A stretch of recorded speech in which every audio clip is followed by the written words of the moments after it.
সেই নীরবতায় এক নতুন মাখলুকের আগমন অপেক্ষা করেছে। একটি মাখলুক যা মাটি থেকে নয় বরং আগুন থেকে তৈরি। এটি এমন একটি সৃষ্টিরাম যা আমাদের চোখে দেখা যায় না, কিন্তু আমাদের দেখতে পারে। মানুষের আগেই পৃথিবীর হুকুমরান এই মাখলুকরা। হ্যাঁ, তারাই ছিলেন জিন্নাত। এই গল্প কতটা পুরানো, তারিখের থেকেও পুরানো। যখন এখানে শুধু নীরবতা ছিল, তখন জীবনের কোনো চিহ্নও ছিল না। এই পৃথিবীর এই অংশে এখন আমরা কাবিলা বসবাস করবে। সীমার মধ্যে থাকো, না হলে এমন যুদ্ধ হবে যা আসমানও দেখেনি। এই উপত্যকা আমাদের। এখানে শুধু শক্তি ও ক্ষমতা প্রভাব ফেলে। যে শক্তি তার, সেই হুকুমরান। যত দূর চোখ যায় সবই আমাদের, আর কেউ এখানে পা রাখতে পারবে না। আমাদের কাবিলা পূর্ব থেকে পশ্চিম পর্যন্ত বিস্তৃত। কিন্তু মনে রেখো, যত বেশি মাথা তত বেশি ঝগড়া হবে।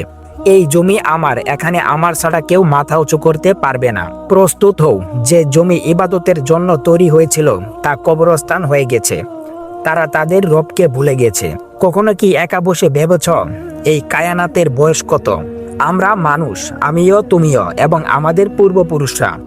আমরা এই পৃথিবীতে কতদিন বসবাস করছি? ইতিহাসের বই খুললে কয়েক হাজার বছরে হিসাব মেলে। বিজ্ঞানের দুনিয়ায় গেলে তারা লাখ লাখ বা কোটি কোটি বছরের কথা বলে। কিন্তু একটি সত্য যা সবকিছুর উপরে, আমার ও তোমার রবের সত্য। আল্লাহ রাব্বুল ইজ্জত কুরআন পাকে ফারমাতেন, মানুষের উপর এমন সময়ও গেছে যখন সে কোনো উল্লেখযোগ্য কিছু ছিল না। না শহর, না ভবন, না প্রযুক্তি, না হযরত আদম আলাইহিস সালামের অস্তিত্ব। তাহলে প্রশ্ন উঠে, যখন আমরা ছিলাম না তখন এখানে কে ছিল? এই পৃথিবী কি শূন্য ছিল? জঙ্গল, সমুদ্র, পাহাড় শুধু নীরবতায় আবাসস্থল ছিল? না, আল্লাহ কোনো সৃষ্টি বিনা উদ্দেশ্য নয়। চলো সময়ের চাকা অনেক পিছনে ফিরাই। হযরত আদম আলাইহিস সালামের সৃষ্টি হাজার হাজার, হয়তো লাখ লাখ বছর আগে। পৃথিবী তখনও যুবতী। আজকের বিজ্ঞানীরা যখন খনন করেন, অদ্ভুত হাড় খুঁজে পান। ডাইনোসর, আকাশে উড়ন্ত বড় পাখি, সমুদ্রের ভয়ঙ্কর প্রাণী সবই সেখানে ছিল। মুসলমান হিসেবে আমরা এটি অস্বীকার করি না। কোরআন জানায় আল্লাহর সব সৃষ্টি করেন যা আমরা জানি না। এই প্রাণীরা পৃথিবীতে চলাফেরা করত, আল্লাহ প্রদত্ত রিজিক খেত এবং জীবন শেষে বিলীন হয়ে যেত। তারা শুধু প্রাণী ছিল, বুদ্ধি বা সুরা ছিল না। শরীয়তের কোনো দায়িত্ব ছিল না। তারা আল্লাহর তসবিহ করত, যা আমরা বুঝতে পারি না। এই যুগ কত দীর্ঘ ছিল আল্লাহই জানেন। হয়তো লাখ লাখ বছর। পৃথিবীর মানচিত্র বদলেছে, জলবায়ু পরিবর্তন হয়েছে, বনাঞ্চল এগিয়েছে বা শুকিয়ে গেছে, সমুদ্রের পথ বদলেছে। আল্লাহর হিকমতে সেই বড় প্রাণীর যুগও শেষ হয়েছে। পৃথিবী আবার নতুন মাখলুকের জন্য প্রস্তুত হচ্ছিল। পৃথিবী সাজানো হয়েছে, পানি স্থির, বাতাসের তাজা ঠান্ডা, সূর্য আলো ছড়াচ্ছে।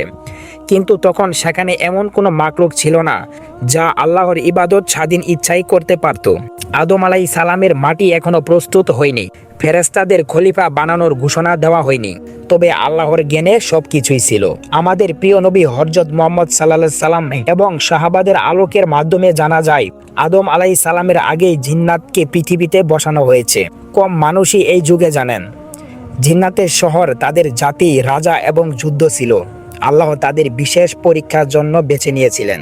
কুরআন মাজিদে সূরা হিজর আয়াত ২৭-এ ফারমায়া, আমরা জিন্নাতকে মানুষের আগে সৃষ্টি করেছি, আগুন থেকে যা ধোঁয়া ছাড়ে না।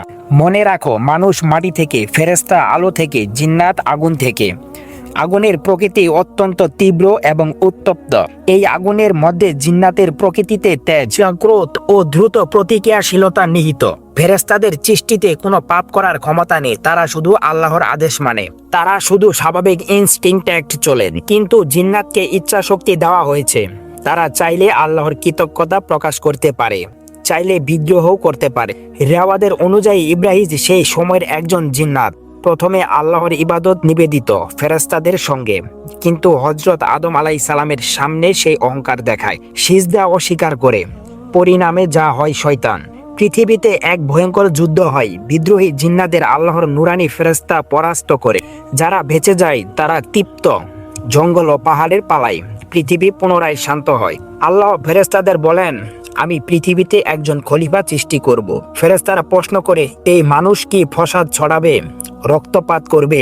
সবাই সিজদা করে, একমাত্র ইবলিস অহংকার করে অমান্য করে। এই পৃথিবীর ইতিহাসে এই অধ্যায় আমাদের শুধু অতীত জানায় না, বরং আমাদের মনে করায় মানব জাতির মর্যাদা ও অবস্থান। আল্লাহ মানুষকে পৃথিবীর খলিফা বানিয়েছেন, ক্ষমতা মানেই অধিকার নয়, দায়িত্ব। এই গল্পের আরো রহস্য জানার জন্য সাবস্ক্রাইব করুন, লাইক দিন এবং কমেন্টে জানান আপনার ভাবনা। আজকের জন্য এই পর্যন্ত শেষ। ধন্যবাদ। আল্লাহ হাফেজ। সবাই ভালো থাকবেন।